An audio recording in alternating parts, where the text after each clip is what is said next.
psyllium. Le psyllium est également connu sous le nom de plantain des Indes ou d'Ispagule. Cette plante est utilisée depuis fort longtemps afin de traiter des problèmes de constipation, de dysenterie et de diarrhée. C'est un laxatif mécanique efficace qui ne provoque pas d'irritation de la muqueuse. Le psyllium est un excellent régulateur de la fonction intestinale.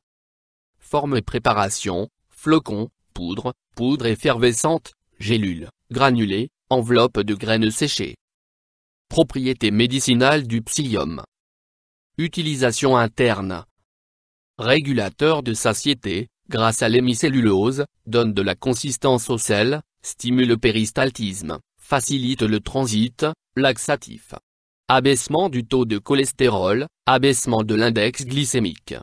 Utilisation externe, adoucissant, cicatrisant, peau irritée, brûlure, conjonctivite. Utilisation externe. Adoucissant, cicatrisant, peau irritée, brûlure, conjonctivite. Indications thérapeutiques usuelles. Régulateur de la fonction intestinale, favorise le transit, ramollit la consistance des selles en cas d'hémorroïdes, de fissures anales, de diverticulite. Lutte contre les selles liquides, diarrhée, dysenterie, incontinence fécale. Soigne l'irritation du côlon, syndrome du côlon irritable, colopathie fonctionnelle. Diminue le taux de cholestérol, le taux de glucose dans le cas d'un diabète de type 2. Traitement des hémorroïdes, des maladies inflammatoires de l'intestin, colite ulcéreuse, maladie de Crohn, gastro-entérite, diverticulite. Autres indications thérapeutiques démontrées. Lutte contre les maladies cardiovasculaires, bienfait sur le taux de lipides sanguins et sur la glycémie. Réduction de la pression artérielle. Infection fongique chronique.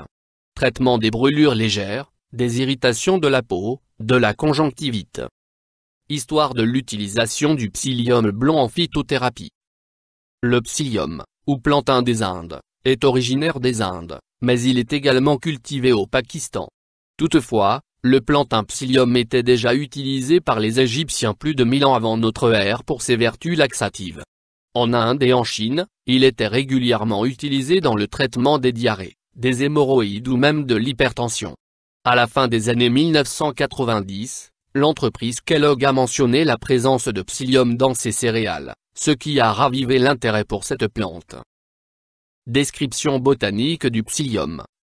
Le psyllium blond, ou plantain psyllium, est une plante herbacée vivace. Ses tiges sont étroites et pointues, légèrement velues et d'une couleur vert blanchâtre. Les sommités portent des épis courts où sont attachées de petites fleurs jaunes pâles. La plante fleurit en juillet et août. Le fruit du psyllium est une capsule renfermant quelques graines. Ces graines sont très petites, plus de 500 graines par gramme, d'où son nom d'herbe à puissant. Composition du psyllium. Parties utilisées. Le tégument de la graine, l'enveloppe ou son de la graine. Principe actif. Polysaccharides, dont 10 à 15% de mucilage, acides gras insaturés, phytostérol, iridoïdes, dont ocubosides, traces d'alcaloïdes cyclopentapyridiniques. Utilisation et posologie de la plante. Dosage. Le psyllium peut être consommé de différentes manières et il est possible de réaliser ses propres préparations. La poudre peut être diluée dans de l'eau, des jus de fruits, des compotes, laitages, soupes. Lorsque le psyllium est consommé sous forme de graines non transformées, il est recommandé de faire tremper ces graines plusieurs heures dans de l'eau tiède. Les effets du psyllium se font sentir en 24 ou 48 heures. Ce sont les mucilages de l'enveloppe de la graine qui sont les plus actifs et absorbent jusqu'à 8 fois leur volume en eau. Les fibres forment un gel dans l'estomac et les aliments circulent moins vite. Ces enveloppes de graines peuvent être ingérées jusqu'à 4 fois par jour, à une dose de 10 g diluée dans 100 ml d'eau. C'est le cas pour traiter la diarrhée ou la constipation. La préparation doit être prise en une fois et il faut boire au moins 200 ml d'eau juste après la prise. Il est important de boire beaucoup immédiatement après la prise de psyllium afin d'assurer une hydratation optimale. Moins utilisé comme laxatif, le traitement à base de psyllium doit être poursuivi durant 2 ou 3 jours. Moins contre la diarrhée, la dose varie de 2,5 à 10 g par jour et jusqu'à 40 g en 4 fois. moins pour traiter le syndrome de l'intestin irritable, les colites ulcéreuses, la diverticulite ou un ulcère duodénal. Il est recommandé de prendre 10 g de poudre de psyllium de 2 à 3 fois par jour. La poudre doit toujours être diluée dans un liquide et il faut boire au moins 200 ml d'eau juste après l'ingestion. Moins lorsqu'il est utilisé comme coupe-faim, le psyllium doit être pris avec de l'eau environ 20 minutes avant les repas. Il procure un effet de satiété.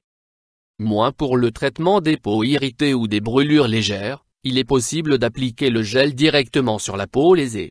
La préparation est identique, mais il faut laisser le gel se former. Appliquer une quinzaine de minutes et rincer à l'eau claire. Moins pour les enfants, le dosage est d'une demi-cuillerée à café Dispagul une fois par jour, largement dilué dans un aliment à consistance semi-liquide ou dans un jus de fruits. Il est recommandé de faire boire abondamment l'enfant après chaque prise. Entre 6 et 12 ans, les doses pour adultes sont à diviser par 2. Précaution d'emploi du psyllium. Quelle que soit la forme de préparation du psyllium, il est recommandé de boire beaucoup juste après la prise de cette plante. Sa transformation en gel ne doit pas être trop rapide. Le psyllium peut interférer avec l'absorption des médicaments, c'est pourquoi il est recommandé de respecter un délai d'au moins 2 heures entre la prise de psyllium et celle de médicaments. Contre-indication.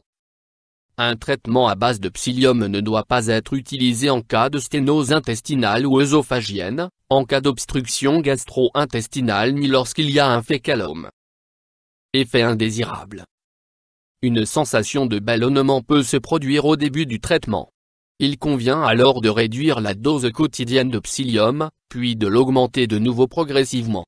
Certains cas rares d'allergie au psyllium ont été signalés.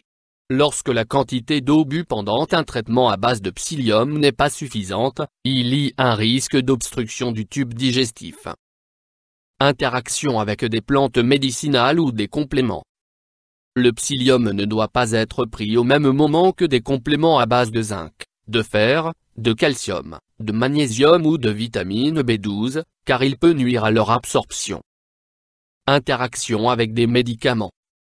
Le psyllium blond pourrait réduire l'absorption de certaines substances contenues dans les médicaments et les prises doivent être espacées d'au moins 2 heures.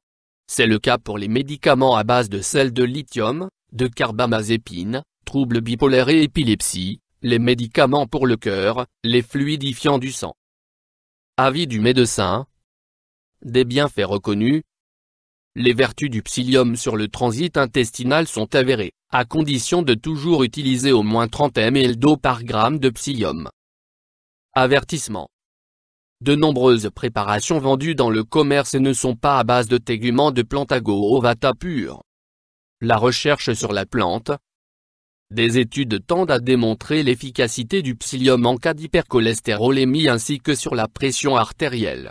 Par ailleurs, des recherches sont menées pour affirmer l'effet positif réel à long terme chez les enfants et adolescents obèses et diabétiques. YouTube Dr Alabé.